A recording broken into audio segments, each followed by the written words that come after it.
This is episode 0, season 2. The reason we decided to call it episode 0 is because we're introducing a new format. Obviously, we're in person now. That's new. We hadn't been able to do that before. So we're going to hopefully make it flow a little bit better now that we're able to. But yeah, in season 2, there's going to be a little more specific of a structure to each podcast. We're hoping to have some fun with like different, things that we do, adventures we go on. Hoping to dive a little deeper into some topics, maybe have guests on if we can help it. And we'd love to bounce around some cool quotes and ideas as often as we can. And we're trying to sharpen up the total quality of everything overall, but I think this will be a fun way to start season 2. Yeah. This time we have a mic. That's a big step up in quality. We're in person, like you said. We've got a little bit more of a set than we did before. So those things I think will help out. Yeah. And we have some local neighborhood children.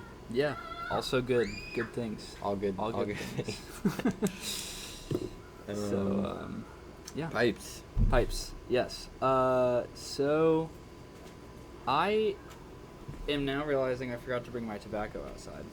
I have some tobacco. I'll smoke whatever you're smoking. Which is usually something you say to somebody who's acting a little crazy, but in this circumstance, I will just smoke whatever you're smoking. Well, classic black. Okay, yes. That works well because my plan was to smoke for episode 0, to smoke pipe 0, which I smoked recently, again for the first time, and realized that inside the stem was like a filter, and that filter was so caked with gunk and garbage that I could not pull air through the pipe at all. So I've since removed that. I've come to the conclusion through my pipe smoking so far that filters are not really very helpful. And so I don't typically use them. Not that I have anything against them, but I just don't like having to change them. But this was the first pipe that I ever smoked. Cohen bought it for me in Springfield, Missouri, where we went to school. It is a corncob pipe. It costs about $3 US, and it is now worth probably -$3 US because of the hole in the bottom. But to you. But to me, it's worth significantly more than that. It's priceless. Worthless and priceless. Yes, about as priceless as a worthless thing can be. Mm-hmm. And so today I will be smoking it. Like I said, I've only smoked it once in recent memory.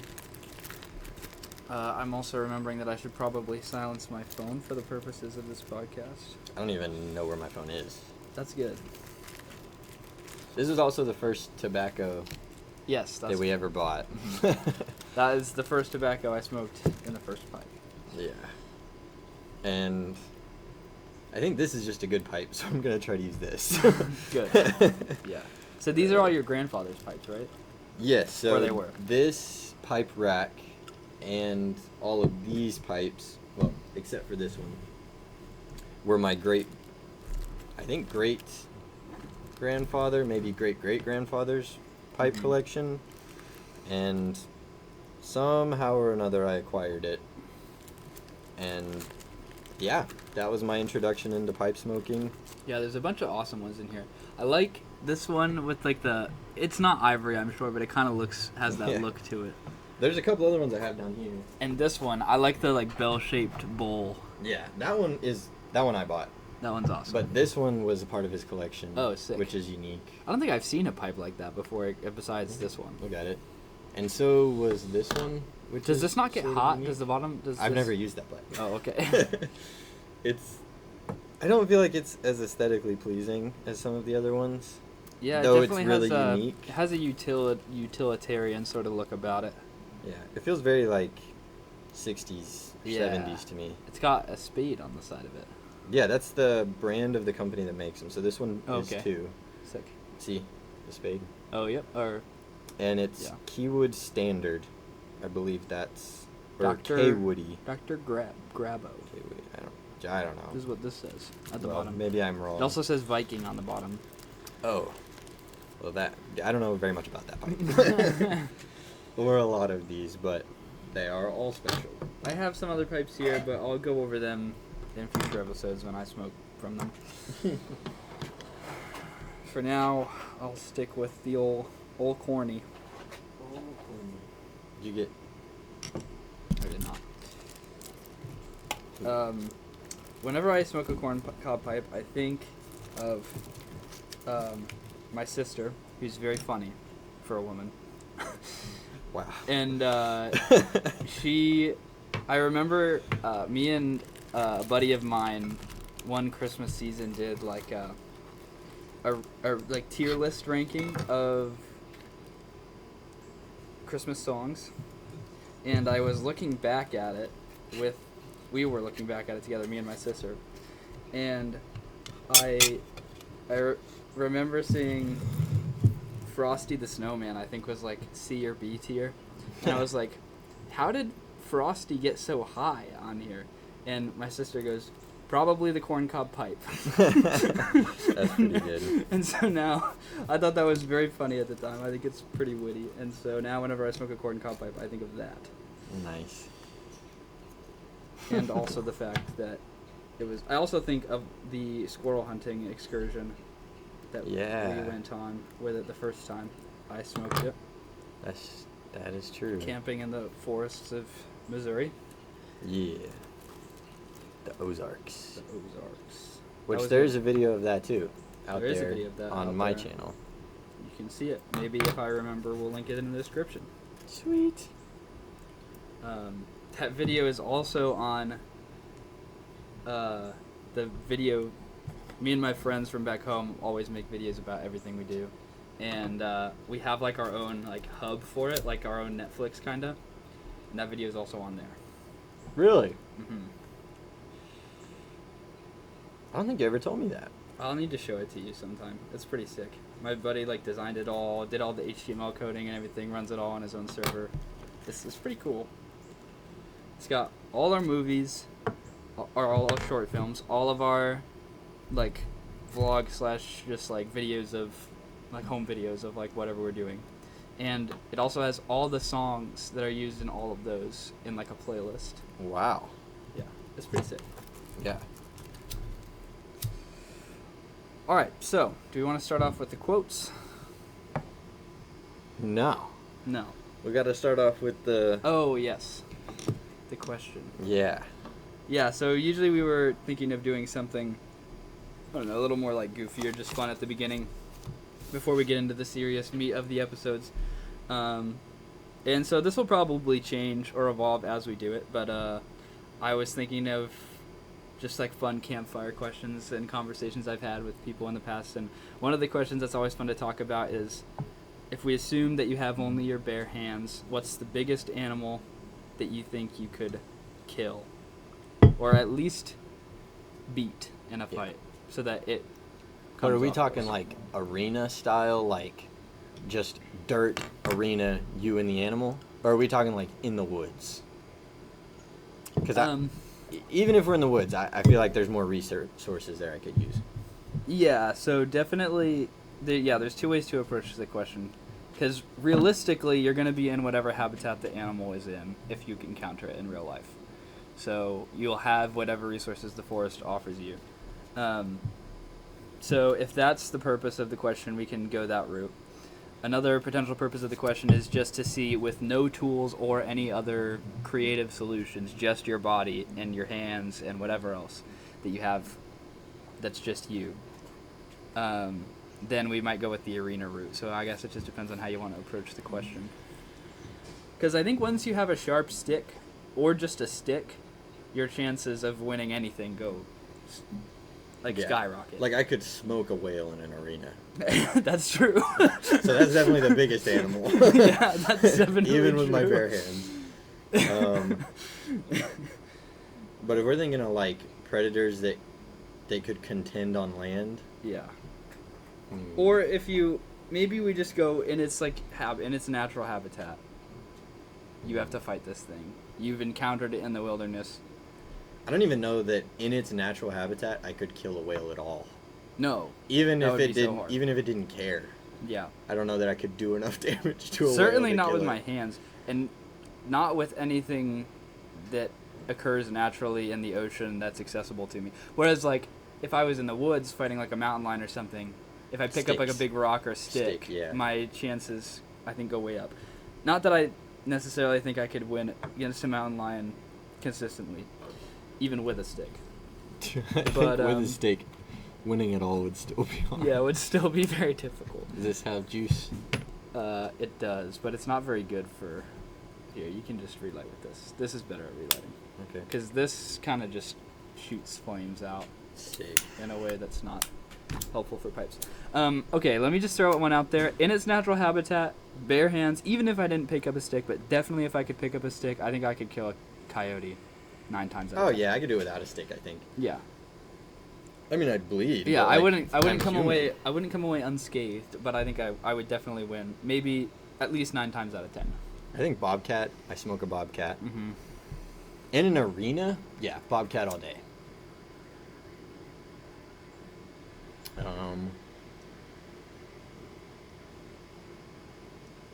I think maybe a bull. Really? Yeah, I think I could kill a bull. I don't know how I would kill it. You think you're choking it out? Or you think you're getting through its hide somehow? Probably choking it somehow. Like, this wouldn't be pretty, but, like, I think I could do it. Like, yeah. Yeah, I don't know about that. I'm not convinced. I think maybe I could win that 3 times out of 10, but not often. Not consistently. Because I have to get on its back first. That's step 1. I just think you got to get it by the horns. If you got a firm grip on, like, the horns or the head. Yeah, but then how am I going to kill it? If my hands are occupied keeping its horns away from me. I don't know that it's, like... I just think if you got a good grip on the horns, and then maybe you can wrap around it, like with your legs or something, around the neck, you could sink its head to the ground a couple times. Like, bring it to where it's sort of onto the ground. Yeah. And I think on the ground, I beat a bull. I think killing it there would be super hard, though, with only my hands. If I have a knife, if I have a pointy object that I can then... I mean, you have your teeth, too. Yeah. I think it would be hard to bite through a cowhide, though. But maybe. Maybe I could do more with my teeth than I think. Probably. It'd be cool if we had better teeth or better claws or anything. Yeah, that'd be cool. Yeah, bull would be tough. I don't think I'd take a gorilla. 0 times out of 10. In the woods, maybe. If I have a proper weapon, like a spear or a club or something, then maybe. Not all the time, mind you, but maybe some of the times out of 10. I think maybe some small, big cats I could take. Like a cheetah, maybe? Oof. Yeah, I think I could take a cheetah if I could catch it. Yeah, I think we're assuming it's fighting you. It's not like trying to get away from you. Or if it does run away, then you win. I don't know, man. They take down some pretty big stuff, but... They do. But thumbs are useful, and, like, the mobility of my shoulders and hips. Like, a lot of animals don't have that same range of motion, you know? Mm-hmm. If you can, like, get on top of it, game over. You will not be pleased afterwards. You'll be probably pretty tore up, but I think you'd win. Or I'd Because win. cats are pretty feisty. Mm-hmm. Most dogs I think I could take, so maybe a wolf. Mountain lion would be tough. They're smaller than, like, the biggest big cats, but they're mean, man. I think the biggest thing I'd be worried about is their jumping capabilities. Because I'd have to be pretty on my game to dodge out of the way of those things. You're certainly not running from any big cats. That's not happening. No. Well, how do you even approach fighting a big cat bare hands in an arena? I think it's a grappling game. Definitely. You need to get in but close. do you just go head on, or do you kind of tighten a circle and try to get behind it before you get head on? I think the ideal scenario would be if you were to be able to coax it into like pouncing at you and get out of the way enough so that you can capitalize once it lands and like jump on top of it. Because once you're on its back, I don't think it can really do that much. I outweigh a cheetah for sure. Maybe I don't know about a mountain lion. I actually don't think so. But some of the smaller ones definitely. But I don't know that that's a super reliable way to go about it. Well, it's reliable if it succeeds, but if it doesn't, bad news. Yeah. Maybe it's best just to charge it if you can get yourself, like, hype yourself up enough to do it.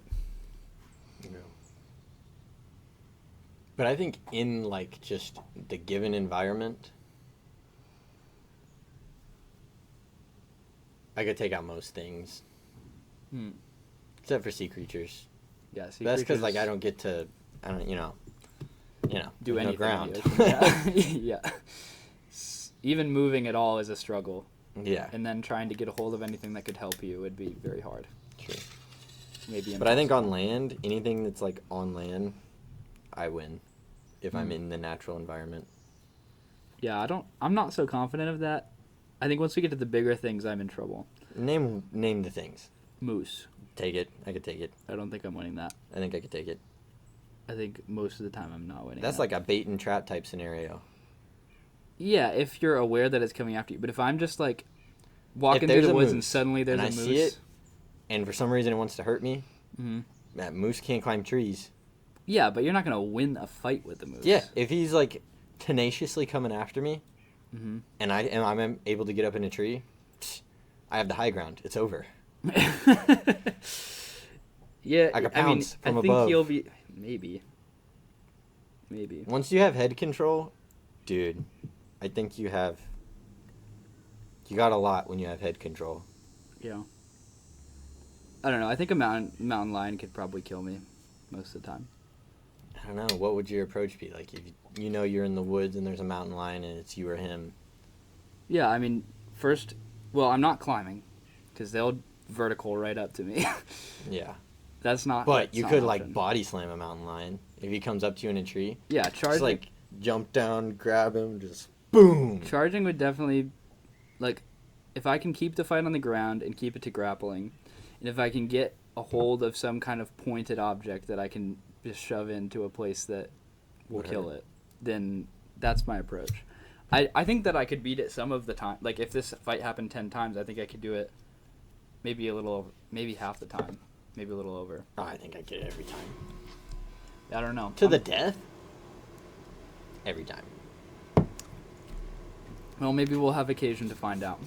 That'd be pretty sick. Maybe we could wrestle the alligator in our pond. Oh, we would smoke that thing. Yeah, It's tiny.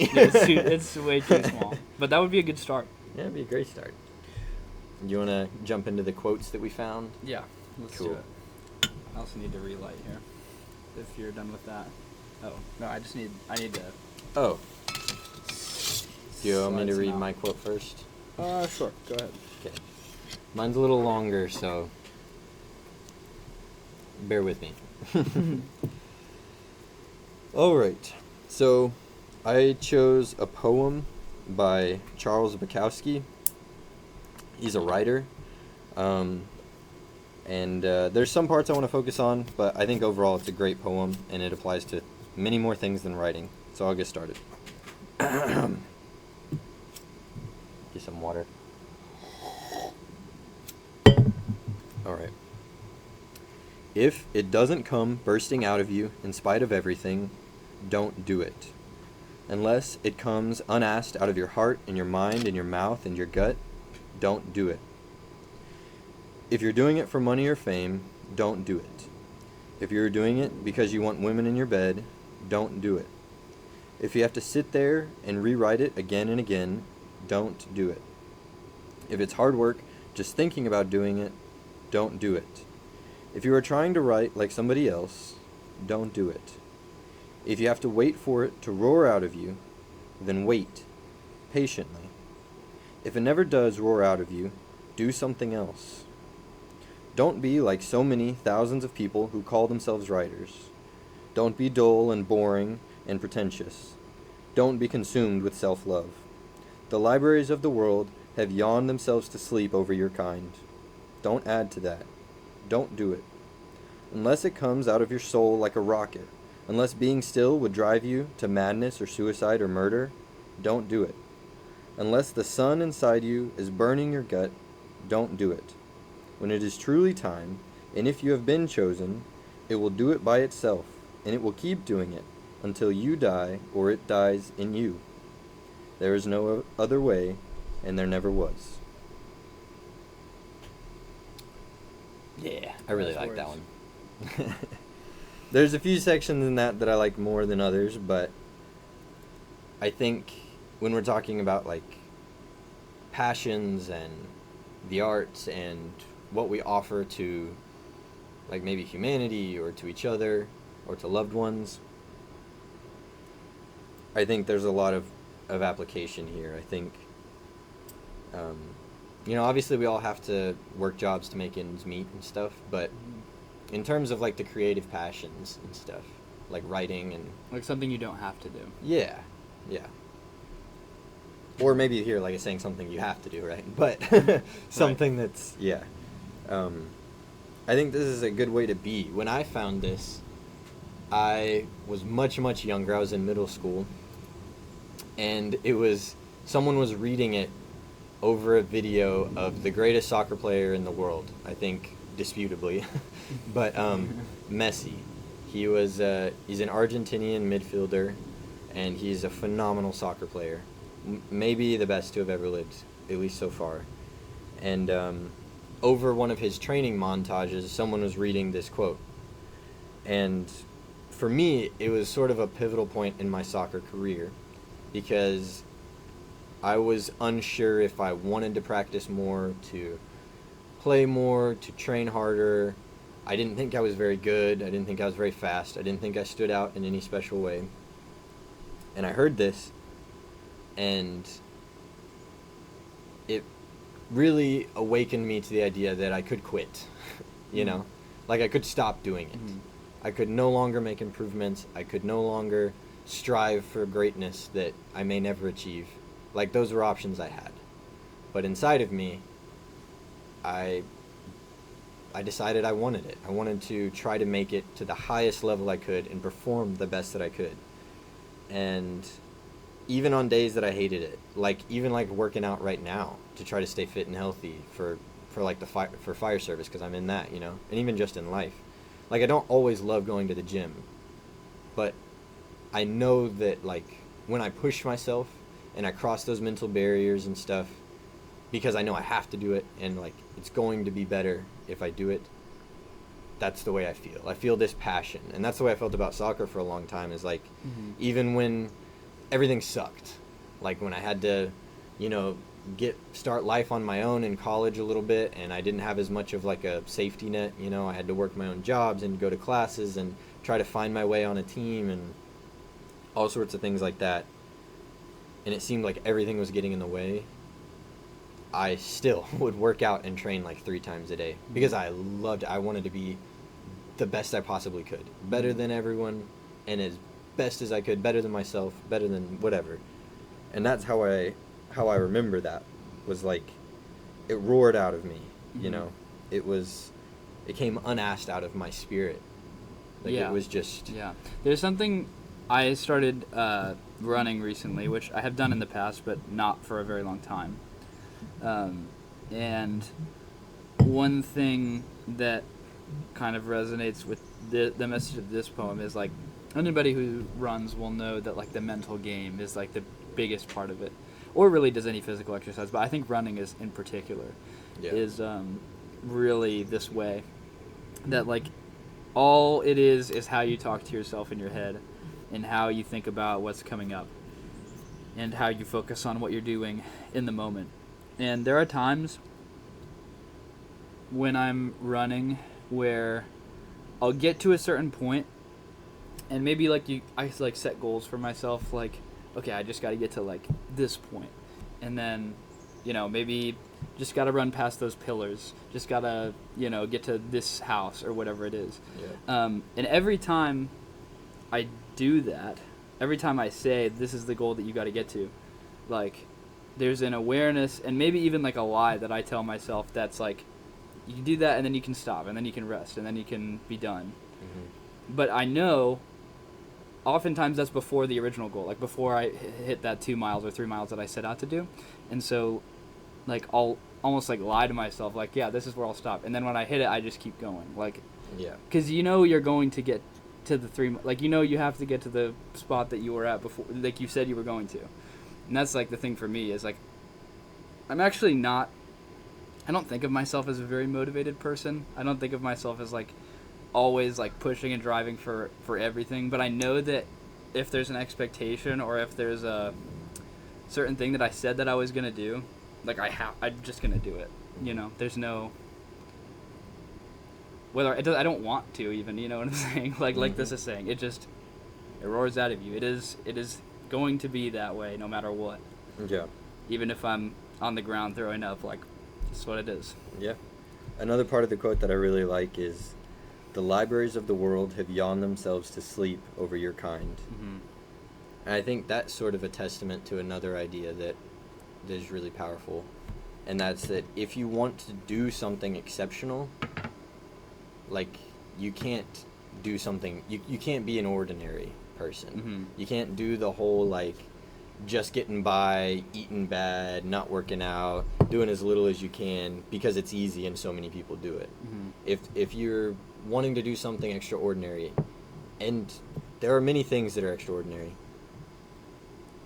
it has to be like, you have to be passionate about it. Yeah. Your lifestyle has to be extraordinary around that specific thing, whether that's a, you know, composing a song or an album or making a movie or painting or fighting a war or anything. Mm-hmm. If you want to do it at the highest level possible, if you want to do it in a way that most people will never dream of, this is what passion looks like when you're practicing that skill, when you're mastering that art. This is what it looks like. This is the obsession that's required of you to do that thing the best that you could possibly do it. Right. And the best things that have ever been done by humans have been done by humans.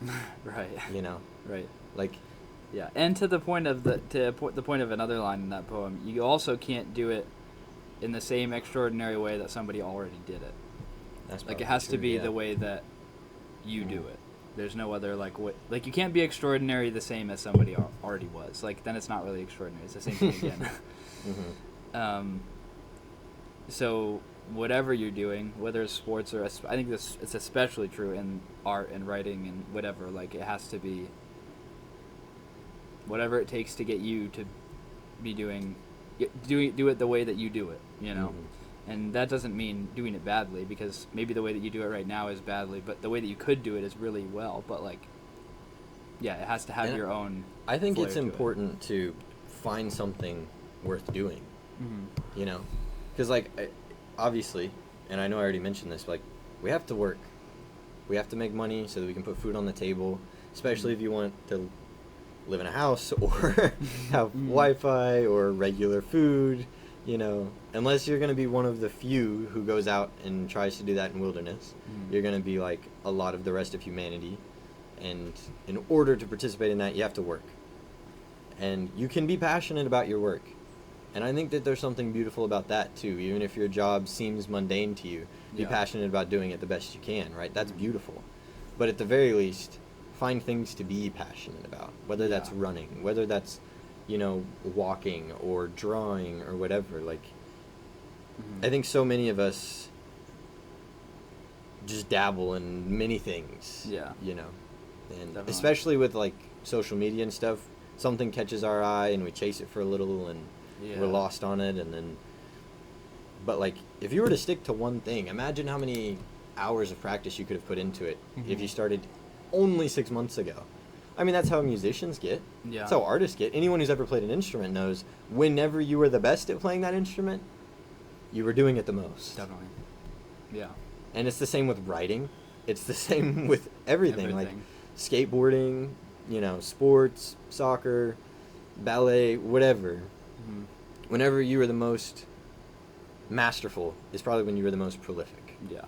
Most proficient, you know, most practiced. Find those things. They're worth doing. Because even if you have to work, even if you have to do the 9 to 5, like an hour a day at the end of the week, that's 7 hours towards something that you could be working on that you could love. Which a lot of people don't do. Yeah. Definitely. Yeah. No, it's a good one. You have a light. Yeah. All right. So the quote that I have is much shorter. It's just a quote. Sorry. It's from, no, there's nothing wrong with it being long, but it is another Polish author from Andrzej Sapkowski. Ah. Both the Kowskis in this little quote series here. He wrote The Witcher. This is from The Witcher, this second book called The Sword of Destiny. And in it, one of the characters says, what is truth? Is it the negation of lies or the statement of fact? And if the fact is a lie, what then is truth? It's very appropriate to what we're going to be talking about today, which is why I picked it. But I think it doesn't answer like any of those questions. Like, it's not super profound, but I think the way in which it asks the questions is interesting. I like where it says, is truth the statement of fact? And if the fact is a lie, then what is truth? And you might say, isn't, like, a fact can't be a lie. That's an oxymoron. Yeah. But there are a lot of things that we treat as facts or believe are facts that we've become aware were lies the whole time we thought they were facts. Things in science, things in our individual lives and stuff like that. So I think thinking about the difference between whatever beliefs we hold at the present and the truth as a sort of objective thing, and we're going to get into all that terminology soon, I think, is definitely worthwhile, and this question gets to that. And in the context of when it's said in the book, the character who says it is talking about love and relationships and stuff, which is an interesting realm to get into the idea of truth in, because things are so subjective and, changing and kind of capricious in that sort of area, or they can be. And so, but I think it goes to show that the concept of truth also is ubiquitous. A lot of times we think, oh, truth is something we, facts we learn in school or whatever, and then there's whatever your personal experience is, which is maybe a different thing. A lot of times it's kind of how it feels like it's addressed in our culture. But this question being asked in that context gets to the heart of the idea that truth matters in all contexts and is not just relevant, but like the thing that we all care about, even if we don't want to admit it to ourselves, in every situation, pretty much. Yeah. Yep. That is a good one. So we'll get into that. I was about to say, that kind of tees up what we're going to talk about next, so. Yeah. Well, this plane crashes into our house. Yeah. Yeah. There's probably going to be a lot of those. It looks like there's a storm a-brewing. It does. Yeah, while we're recording this, there's supposedly a hurricane forming off the coast near us. Yeah. So Allegedly. We'll there's see. There's a couple. Yeah.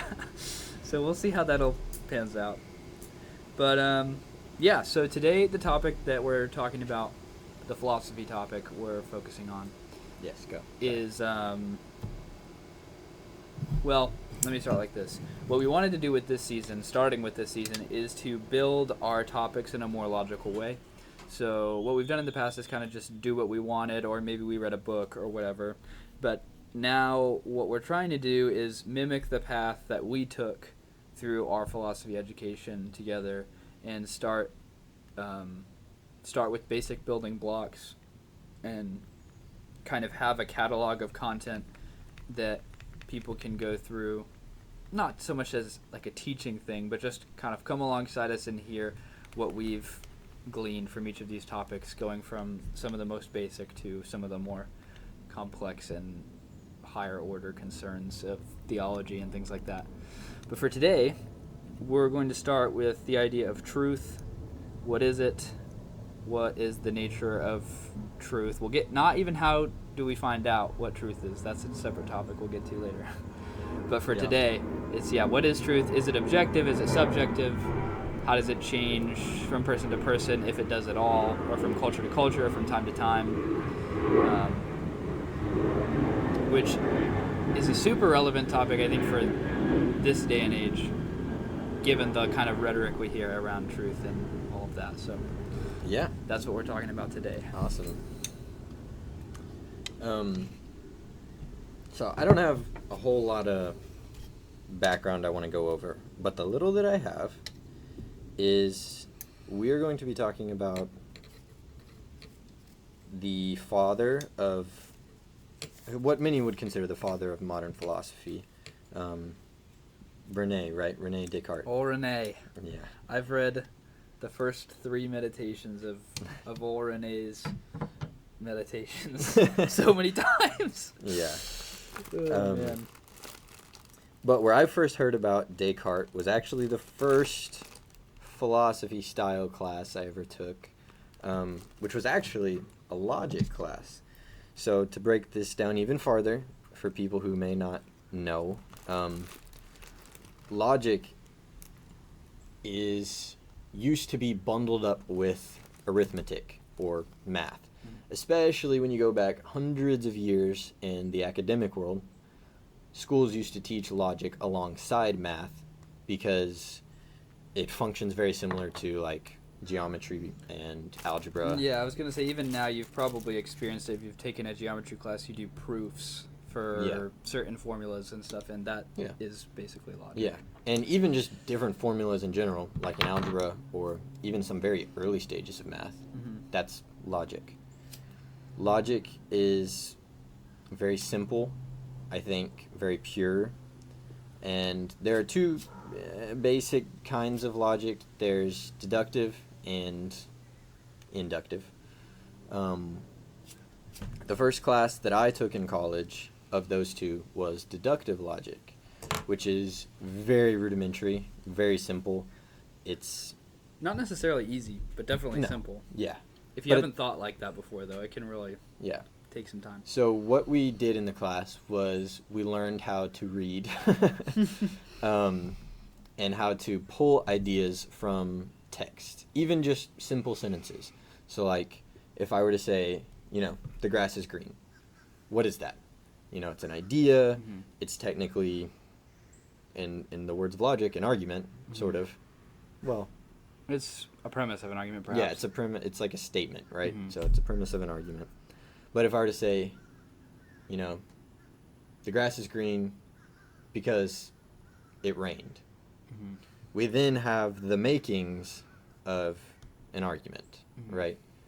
And through logic, we're able to determine if that is a statement that is like indefinitely true almost, right? So so in deductive logic, the idea is you have a series of premises. If the premises are all true, then the conclusion is guaranteed to be true. Yeah.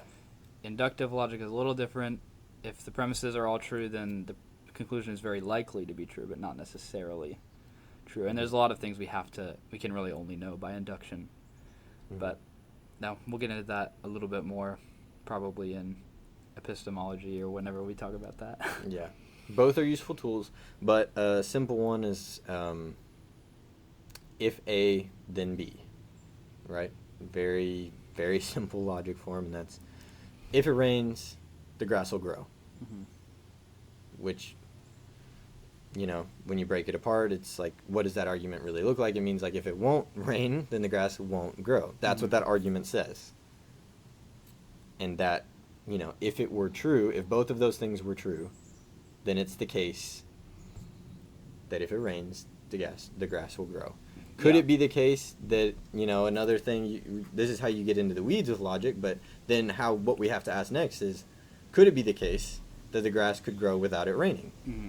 And if that's the case, that means the first or the second premise isn't true, right? Or the first premise, that only rain is what causes grass to grow. If you said if and only if, yes, then it would be wrong. True. You could also do, to build a couple more premises into the argument, you could say, if it rains, then the grass will grow. It rained, so the grass will grow.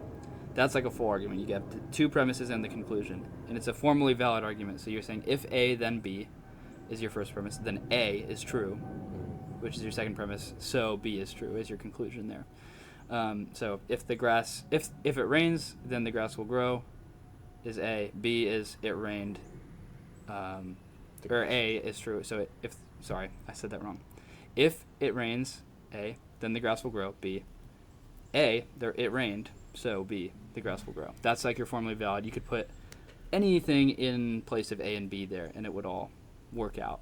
Yeah. And now, if the premises are false, like I could say, if cats are dogs, then it'll rain. Cats are dogs, so it'll rain. That's not true. But if the premises were true, the conclusion would be true. Yeah. They just happen to be false in that example. All this to say, that's basic, very, very rudimentary logic with no real foundation for anyone listening. You know, like, there's a lot more to it than that would help you understand it more. But it's a fundamental part of learning how to read, I think, and also to comprehend things. Yes, and very important to philosophy. Definitely. If you're interested in philosophy or reading any work that could be interpreted as philosophy or has deep meaning, any religious work, I think you should absolutely learn the basic fundamentals of logic. Yeah, definitely. And it'll just help you so much. Often, in those classes, or really any philosophy class, our philosophy instructor would start out, he would say, like, we're going to be learning about logic and reasoning and rationality and how all that goes. But that's only worth investigating or putting time into learning if we first presume that there's a truth that we can access that is out there. And so oftentimes the first lecture of any class in philosophy would be about objective truth and the idea that there is a difference between objective and subjective truth, or objective truth and a theory of subjective truth, and how an objective understanding of truth is the correct way to go about it, or at least the most helpful way. And so that's a little bit of what I wanted to talk about today to start out. And a lot of this is thanks to Descartes. Yes, a lot of it does come back to Descartes, and we can get back to him in a little bit. I wanted to frame the discussion by presenting a couple of really the two main competing theories of truth, or the three, I guess I would say. A lot of you might have heard the conversation about objective and subjective truth theories of truth. Probably a more concrete and helpful way to talk about them is there's really relativism is just kind of what it is, and then there's sort of two forms of objective truth theory. One of them is the correspondence theory, and the other is the coherence theory. So roughly speaking, the correspondence theory posits that there is a reality that is composed basically of a set of facts, a set of true propositions, and a statement is only true insofar as it matches or corresponds to that reality. Every statement, this gets a little bit back into logic, but every statement has what's called ofness, aboutness, and directedness. So if we take the statement, the grass is green, what we are saying is true of the grass. It is about the quality of greenness, and it is directed to the reality of whether or not the grass is actually in fact green. So it's true of a certain thing, it's true about a certain quality of that thing, and it is directed towards an existent reality, or a hypothetically existent reality. All that to say, that's the correspondence theory. There's also a coherence theory, which suggests that something is true if and only if it coheres or fits in with, without contradiction to, anything else in a proposed worldview. Which is a little tough because sometimes it puts you in a situation where you could say that some pretty crazy things are true. For example, if you were to believe that like unicorns existed, for example, that would not contradict anything. That would cohere with a lot of worldviews. But it may so the theory of this coherence theory of truth is that as long as it kind of fits in your heuristic of how you understand the world so far, then it works. And maybe the idea is that you'll find out that in some way it doesn't cohere with your worldview and kind of prune those things as you go. But it doesn't necessarily accept that there is a reality that exists out there, or at the very least it doesn't accept that we can access that reality, or that we can reliably produce statements that correspond to that reality. So those are our two objective theories of truth, and then relativism more or less states that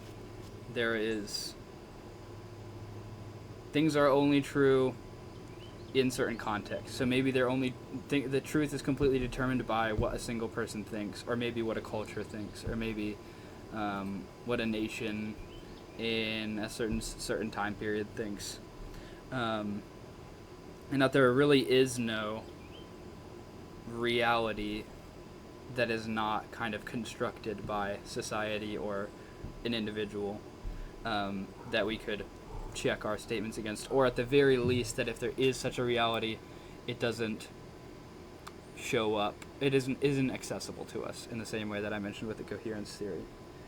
So those are kind of our options. That's a very brief summary of our options, and there's a lot of arguments you could go into for one or the other. But one of the things that I think is interesting is that the correspondence theory would naturally use arguments and logic to check whether a statement fits with the reality that exists. And oftentimes the intuitive instinct of people who would argue for coherence or relativist theories of truth is to make an argument. And so if you're trying to make an argument or give a rational reason for somebody to believe what you're saying, you're operating in the realm of a correspondence theory of truth. Like, if we're going to talk, if we're going to dialogue, if I'm going to bother trying to convince you of anything, then I sort of have to believe that there's a reality out there, a set of true propositions that my beliefs and your beliefs should match up with. Yeah. The idea of subjective truth and, like, specifically relativism is probably the least helpful idea that could ever exist. That there is something that's your truth and my truth, and those don't have to be the same things, and they can both be true, is very unhelpful and preposterous. And honestly, stupid. So, yeah. Because it is the case that if I think grass is green and Ethan thinks grass is fire, that there is one thing that's true. And we could both be wrong. Yeah, either one of those things or neither of them. Yeah. Is true. Yeah. It could be the case that grass is fire, which it's not. It could be the case that grass is green, and if the grass was yellow, then I would be wrong and he would be wrong. But there would be something that's true. Yeah. Still out there in the world. And relativism says, no, grass is fire because he said it is, and grass is green because you said it is, and if anyone else has anything else to say, it's also true. Yeah, and granted, if we're trying to be charitable, which by that I just mean trying to argue against the best version of an argument one disagrees with. If we're to be charitable, that example might be difficult because it would be hard for me to live as though I believed that grass is fire. Like, because it would be hard for anyone to live according to relativism. That's true. But even just that proposition, I think the relativist probably assumes that whoever, like, if we're talking about actual propositions that people believe, these are things that have to, like, that people have to believe to an extent that it affects their lives and impacts their lives. And so I think the argument would be something like, if you believe something strongly enough that it changes the way you behave, that thing is more or less true for you. The trouble with that is that it doesn't offer any hope of changing. It doesn't offer any hope of coherence between one person and another and their views on how things are. And really, it doesn't offer any hope for any form of society. You can't form... We'll talk about this in a later episode, I'm sure, but if we subscribe roughly to a social contract theory of society where, we make some agreements that we're going to abide by these kind of rules and we're going to think these kind of things and we'll live together. Like, that works, but you can't do that if there's no agreed upon reality out there, or if there's no possibility to even agree upon a reality and no reason to. That was too charitable, I think. Yeah, well, that says I always try. Because, yeah, I mean, it just simply put, even, like you said this earlier, even people who would like to say that everybody has their own truth and everything is subjective and there's no such thing as an objective truth, they can't live that way. Right. You can't just do whatever you want and think that it's the morally right thing to do. Well, and maybe more than that, you could live that way. But nobody does, not even relativists. If a relativist, the moment a relativist tries to convince you that relativism is true, they're operating outside the bounds of their own theory. Yeah. And they might try to say something like, well, I don't actually think relativism is true. At which point you might say, like, they don't think it's objectively true. Maybe they would say that relativism is only true for them. At which point, probably what I would say is, then there's no point in talking to you. Like, there's no point in trying to even listen to what you have. Because if you're right, if relativism is the way to go about the world, then I cannot but continue to operate in the way that I operate. My truth is just as true for me as yours is for you. So there's no sense in me switching my understanding or changing my beliefs at all. Yeah. Certainly not to what you think. And the reason you said this is a sort of hot button issue now is because we're living, especially in the Western world, especially in America, we've run into this issue of, there's like basically no morality. We've tried to debase that, or a lot of people have tried to. That there's no good, no evil, no right, no wrong, just whatever you desire, whatever you want, and that's what's right. Which is awful.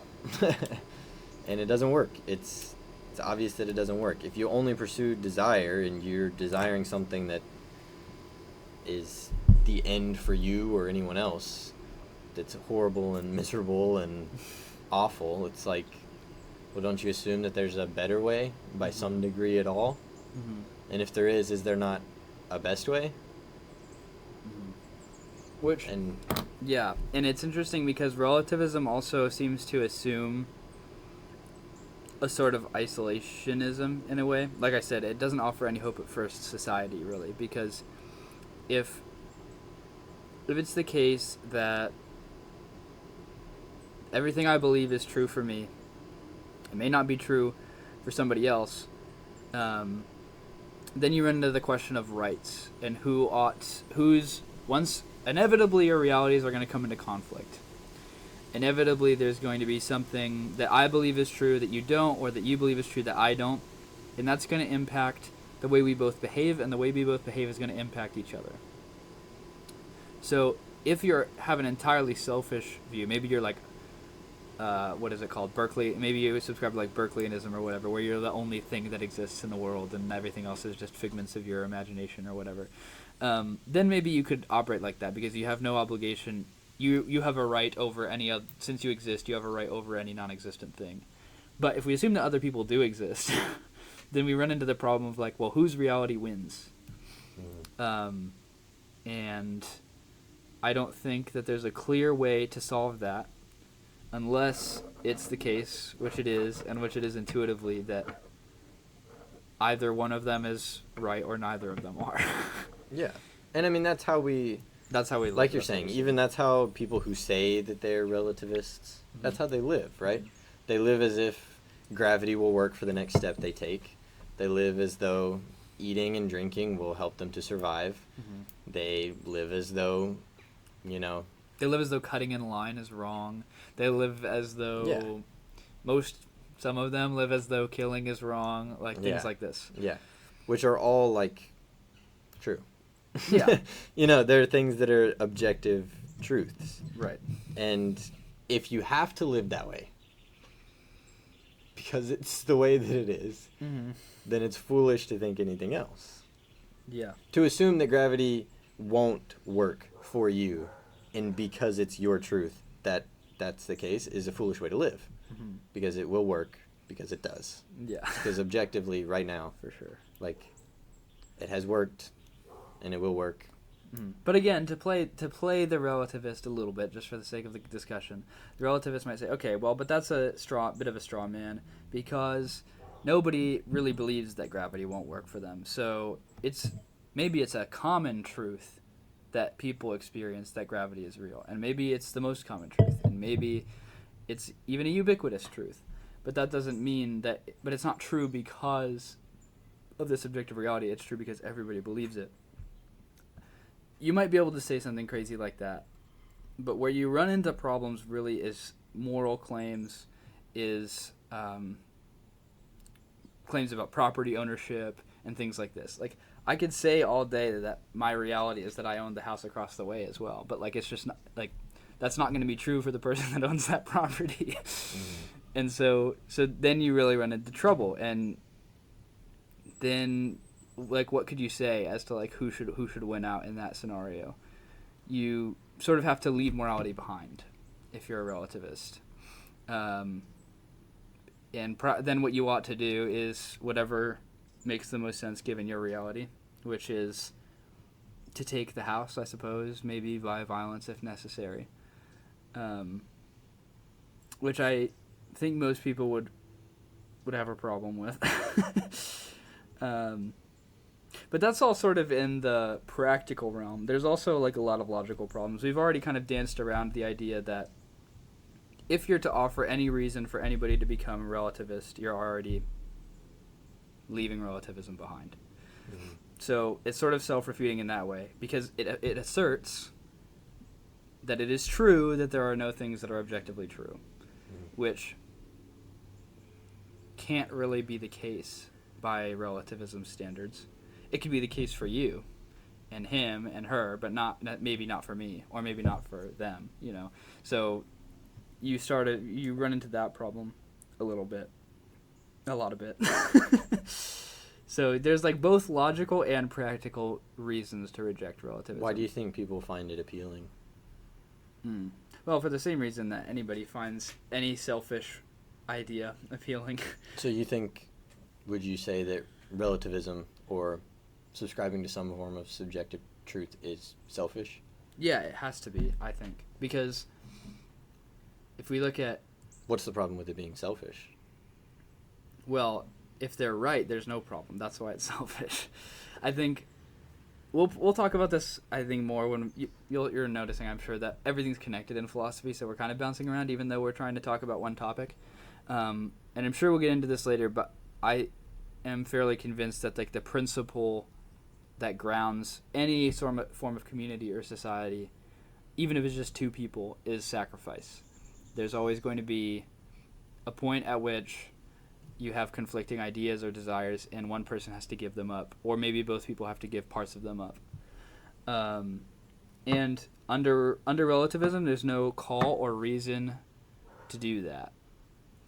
Under relativism, nobody is right more than you, and in fact, in your reality and your truth, you're the only one who can be right. And so if other people happen to agree with you, that's great. But it doesn't really matter for the sake of truth. You know, we kind of operate everything around the sake of truth. So if we say that the truth is completely fabricated by ourselves, then, you know, that's more or less supremely selfish, because now you don't have to sacrifice anything to anybody else, especially if they think they're right and you're wrong. Because what do you think is the end result for people who operate that way, though? Practically or theoretically? I think theoretically, if somebody were to behave that way, the end result would be that they would become a tyrant, if possible, or die if they fail. Because, like I said, eventually you're going to come up with something that... if there's nothing to say that, if there's nothing to distinguish your opinion from another person's opinion in quality, then all you're left with is to try to enforce your opinion to whatever extent you can. And that's always going to devolve into violence. It's always going to devolve into dictatorship, more or less, or tyranny. And maybe you're not capable of that, so maybe you would just die trying. But I think practically what ends up happening is nobody really believes that. Nobody really lives that way. And most of the time, the result is the same. The result is tyranny, but it's on like a larger scale, because they'll say that things are relative or whatever, but really what they mean by that is that they're right and everybody else is wrong. And there's a truth out there, and they maybe whether they admit it or not, and they have it, and they're the ones that are right. And so then they have the right to enforce that on everybody else. Whereas if you were to live properly as a relativist, you only have a need to enforce it on anybody that happens to get in your way, in your life. But especially now that we have a more globalist view, like we know what's going on in places far away. If you believe you're actually correct, like the fact of the matter is that your belief is correct for everybody, then you have to try to enforce that on everybody. What's beneficial for a society that believes in objective truth? What are some of the benefits of that?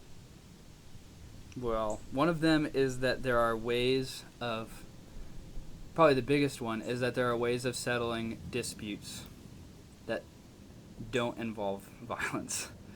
So, if we take the relativist view, there's, again, nothing to differentiate my opinion from yours.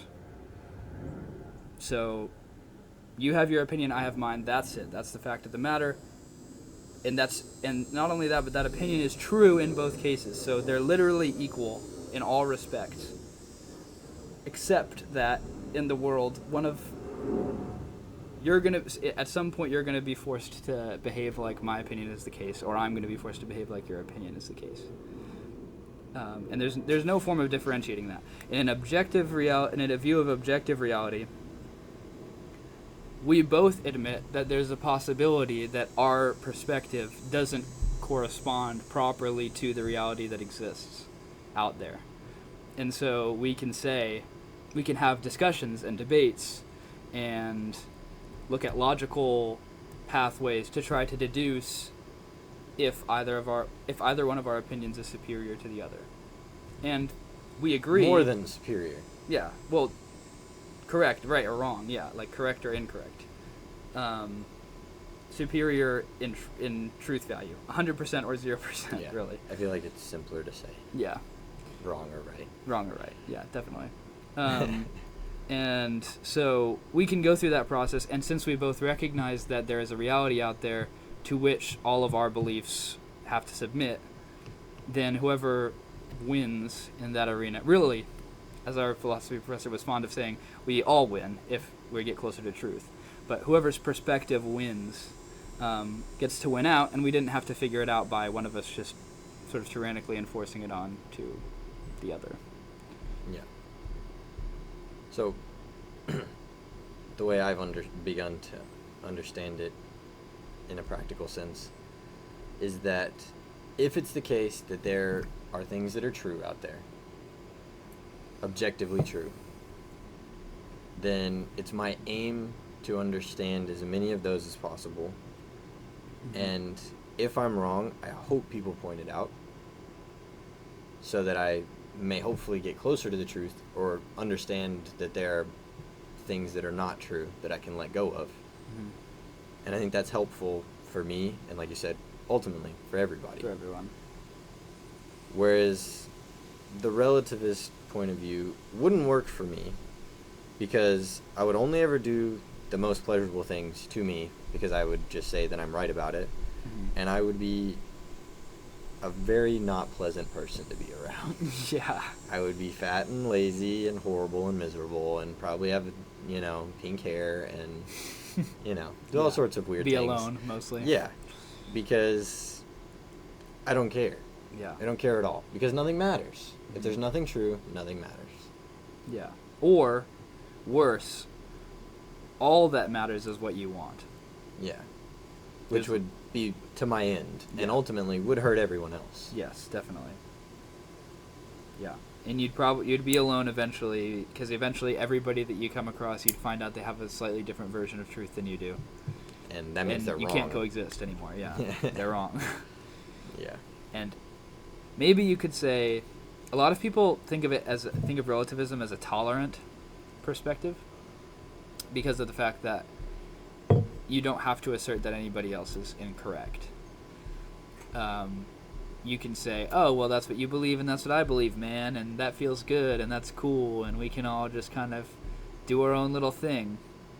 The problem is you can't do your own little thing if you're going to exist with other people. Sure, maybe you can, to take a hot button issue, maybe you can be homosexual in your house and they can be heterosexual in their house, and that's all well and good. But eventually there's going to come up the question of, one of you maybe is going to think, yeah, and I want my kids to be homosexual too, or I want my kids to be and they're going to think I'm going to want my kids to be heterosexual too. And then you're going to send those two kids to school, and the school is going to teach things in a way that makes one or the other of those values seem more appealing or seem better. And if you're heterosexual and the homosexual couple is winning out in the educational field, or vice versa, you're going to say, hey, like, you can't teach my kids that way because that's not my truth, and I want my kids to have my truth because my truth is that my kids also have my truth. And then the other people are going to be like, well, no, because I want my kids to be this way. And you can't have it both ways. Yeah. You know, somebody's going to win that. Somebody's going to win. In fact, and if you're homosexual, you actually can't reproduce either. So yeah, that's true. But wouldn't even have adoption your own or kids. in vitro fertilization is something that Sure. happens now. Yeah. So I should have specified that in this example. Yeah. Um, Well, another problem too is like, if nothing matters and everything's relative, there's no like variance of degree. And what I mean by that is like, some things are better than other things because they're closer to, you know, whether we say perfection or just truth, they're closer to that, right? mhm. So even from a biological perspective, things are better or worse. Yeah. For the environment, for society, for the world. Some things work towards death and the end, some things don't. Right? Mhm. So if everyone were to be homosexual and we didn't have in vitro fertilization, Yeah. And even if we did, We would there's have an no more argument to be children. made that things would go very badly. yeah. Long well, term. we would have like Native American tribes, like let's say 1,000 years ago. If everyone was homosexual, would there be humans still? If literally everyone was homosexual, would there be humans still? Yeah, no. No, we all know that that's the truth. Mhm. So what's more productive for human society, from a Darwinian perspective, is that everyone is heterosexual. Right. Yeah. That is technically, from a Darwinian perspective, better for humanity. Sure. Although you might say, as a relativist, my truth only lasts for the 80 years or so that I'm around here. So Mhm. I don't really care what happens after me. Certainly not to humanity hundreds of years later. Mhm. So I will just live the way that I see fit because that's true for me for the 80 years that I am around. But what's interesting about what someone who's not relativist would say Mhm. is that maybe I'm wrong. Mhm. Maybe the way I'm doing something or anything or multiple things isn't as good as it could be. Mhm. I hope I find that out so that I can do it better. Right. So that my life is better, so that your life is better, so that everyone's life is better. Yeah. So that humanity at large is just a little bit better. Which is the tolerant perspective, to circle back to something that we were saying earlier. Yeah. Like, you have to, if you were to tolerate other people living in society with you, you have to have a method of working out ideas. If you're a relativist, you just don't. Yeah. You just don't. You have your ideas and they have their ideas, and it's going to be what it's going to be. And maybe that'll be war, maybe that'll be assassinating people at college Yeah. campuses, Well, you know what's really interesting? to put a fine Yeah. point on it. Yeah. tragedy. Yeah. Well, what's interesting is since, I would say since the dawn of time, but let's just say since as long as humanity has existed and there's been different groups and different religions, people have believed that there's truth. Right? Different religions have believed that they were right, and when they come into contact, oftentimes there's war, but when it is peaceable, between the two of them, they want to know what's right. Yeah. There's been all sorts of dialogues and debates, and you can look it up, and you can also say, oh, religion's horrible. That's not what we're talking about. We're talking about people with conflicting ideas wanting to know that something's right. Mm-hmm. If I think there's monsters in the woods, and Ethan thinks there's not monsters in the woods, one of us is right. I would love to know who that is. Yeah. Between the two of us. And Right. if there's any way that we can find that out. Especially if I'm going to go walking in the woods. Yeah. Well, I would love to find that out. That would be Yeah. great. If there's monsters in the woods, well, maybe the next thing is like, we hunt them or we avoid the woods or whatever. And then life goes on. Yeah. Or maybe together we can find out that he was right all along. Or maybe the monsters aren't as bad as we think. That could be an alternative thing. And guess what? That's the truth. Yeah. When you go into it. And that's better for everyone if we know that. Mm-hmm. Yeah. And so a relativist listening to this conversation would probably then point out, okay, well, you're accusing us of always having to enforce our beliefs by violence, but, like, for you guys who believe in objective truth, if you are so convinced that you're right and they're so convinced that you're right and you can't convince the other person either way, then it results in violence too. Granted, it doesn't result in violence every time. Like you said, there are peaceable ways to sort things out. And maybe something is so impactful on society and such a big issue of truth and disagreement that it's got to be the case that society moves on one way or the other. And maybe in those scenarios it's worth fighting for. Yeah. It's worth going to war over, maybe. But at least then you've arrived at war by exhausting all of your previous options, which Hopefully, you yeah. had. Yeah. Or at the very least, you've bypassed the previous options to skip to war. Whereas if you're a relativist, those previous options simply aren't there. There's no argumentation. If you're a pure, true, If you're a pure, true die-hard relativist, relativist, yeah. which there are none. There are not any. There are only the kind that are so convinced that they're right, and then when confronted with the wrongness of their beliefs, they'll say, no, but I'm relativist, so my truth is my truth and your truth is your truth. But my truth is better enough that I'm going to kill you over it. Like, that's the only kind of relativist that there really is. Mm-hmm. As far as I've met, I guess theoretically there could be one out there. I don't know. But yeah. I don't want to, put an abrupt end on this, but I do want to say the reason we're sort of talking about philosophy and specifically its origins, more specifically truth and the nature of truth, is because that is how you're able to engage with everything else. yeah. If you want to learn more about religion, if you want to learn more about science, if you want to learn more about math, or reading, or literature, or philosophy, or maybe how to solve the world's problems, or anything like that, you have to assume that you can. You have to assume that there is something to learn, and that there are things to let go of, that there is knowledge to pursue, wisdom to pursue. Mm-hmm. Wrong beliefs to prune, right beliefs to acquire. Absolutely. Yeah. So if you want to read any philosopher, you have to understand that, they're operating on these principles. Mm-hmm. Even the ones that say they're relativist. Yeah. Especially. There's not very many of those. Yeah, there's not that many anymore. Yeah. There certainly were, back in sort of when postmodernism was booming. But I think we've seen the conclusion, like we were just talking about, of that. Yeah. They wrote their postmodernist essays, and people started to adopt those beliefs, and now we're at the inevitable conclusion of that, where people just enforce their perspectives on other people with violence, and that's all there is to it.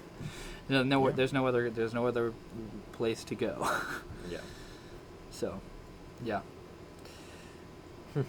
So, yeah, assuming it is a precondition to knowledge to assume that there's a reality out there. And I think that this is pointed to in Proverbs, when Proverbs says, the fear of God is the beginning of wisdom. And oftentimes you'll hear in Christian circles, both theological and even just if you've been to church, you'll probably hear the phrase God is truth or God is love or things like this. But if it is indeed the case that God is truth or that all truth is attributable to God, then the fear of truth, the fear of being out of alignment with truth, the fear of being wrong is the beginning of wisdom. So, and that's like just exactly what you were saying. If you're going to learn anything, if you're going to come to possess any correct beliefs and get rid of any of the incorrect ones, that's an uncomfortable process. It sucks sometimes to go through. Sometimes it's super fun, but sometimes it really sucks, especially if that's a belief that you've held for a long time or based a lot of decisions in your life on that you come to realize is wrong. That's difficult. But if you're more afraid of the truth, if you're more afraid of God than you are of losing or admitting that you were wrong, then you can actually learn and grow and become right. Yeah. I mean, yeah, that's 100% right. I mean, that's what we learn in college, hopefully. Mm-hmm. Actually, I'm not going to say that. Probably not. Never mind. All I'll say that's what we learned in college. Yeah, that's true. But I'll say, like, even base level, like sports teams and stuff. Sure. If you look at kids sporting stuff, right? Like, so, let's say you're not a retard, and I don't know if you can. Yeah, let's say you're not a retard, and you hope that your kid's team wins, right? Yeah. And let's say your kids also want to win. Great. What do they have to do in practice? They have to make mistakes. Mm-hmm. They have to realize that there's a better way they can do things or a thing that they should work on, right? Mm-hmm. And that's a very physical, like visceral, physical representation of learning. Like, what happens when you go to football practice, soccer practice, whatever, right? You make a mistake, coach says, hey, that's a mistake. Let's do it a different way. Right. Let's find the right way, the best way, and you try to do that. Yeah. Then you do it. Maybe you make a few more mistakes, but eventually, with a given play or a given move, whatever, you've kind of dialed it in, and it's right, and it's good. And if your team all together works on that enough, and you're good enough at all the right things, you win. It'll come together. That's how it works, right? And if you ignore that advice, if you ignore the mistakes and say the mistakes are really just your truth, you're going to find out what that's like come game day. Yeah, and you'll lose. You'll lose. Even if it's your truth that you won. That's one thing I definitely learned from soccer. And I think it's true across the board with all sports. But sports are a game of mistakes. Mm-hmm. Who makes the least mistakes? Yeah. Of course, there are these fluke accidents that happen every once in a while. But it's often the case that fluke accidents aren't the difference in winning or losing a game. Yeah. It's very rarely the case. A lot of times they are also due to a number of mistakes. Something that was made, a mistake that was made many mistakes ago. Yeah. Well, there are some soccer games where there's this super strange thing that'll happen. Like someone just kind of Hail Marys it, from the back, kicks it, clock's ticking down, ball goes in, and you're like, what do you do? What do you do? But I would argue that the mistake was not scoring more goals than before to set yourself at a distant pace. So it's always a game of mistakes, I think. Mm-hmm. All sports are games of mistakes, which is also learning in general. Learning, especially if you apply that to academics, you'll learn so much. If you realize, man, I have a lot of things I've assumed. There's a lot of things that I kind of guess on. Mm-hmm. But if I want to be the best at, mechanic stuff or auto world stuff or anything, any sort of thing at all, you have to realize you have to let go of some things. Yeah. You have to come into new ideas, and you have to realize that there were things you didn't know that are sometimes painful to let go of. Mm-hmm. And that's the way working out is too. Yeah. Definitely. It's that sort of shedding of the weakness that's necessary to learn and to move forward, to be stronger, smarter, better, know more about a given thing. Yeah. So. And if you can tell yourself that where you're at is the best you'll ever be, or the place that you should be at, as far as like physical fitness goes, you always will tell yourself that, if that's like an option available to you. So if you can craft your own truth, that's what you're going to do. Yeah. You're always going to craft the most convenient truth at any given time. And where will that leave you? That will leave you Fat and lazy and lone. Yeah, probably gay. Probably gay. I guess. No, but it won't help you. No, certainly not. If you think that you're perfect just the way that you are, that nothing should change about you, well, you won't work towards being better. Yeah. Yeah. Yeah.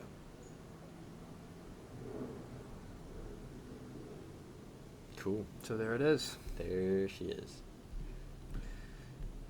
Yeah, so to summarize, an objective model of truth, specifically a correspondence model of truth, to where any true statement has to correspond to a reality that exists and maybe is invisible and maybe is hard to find but does exist, is the way that we are going to go forward, is the way that most philosophers, almost all philosophers, go forward. And it's the only way to live. So, cool. Just that. Yeah. Another thing that I want to mention before we close altogether is we are working on planning different adventure-y things too, like whether that's camping or surfing or an abundance of fun things. And so every once in a while we might show some clips of that at the end of the podcast for those of you who are watching instead of listening. Who knows? We may even release full-length videos on this channel. I don't know. But we also had thrown around the idea of if we have guests on, doing fun little things with them towards the end of the podcast too. So Yeah. if you can stand to make it to the end of any of the podcasts, there will be fun things. Fun things. And today's fun thing is going to be some cool pictures and maybe clips. Yeah. So Yeah. we'll let that roll. Sweet. Bye.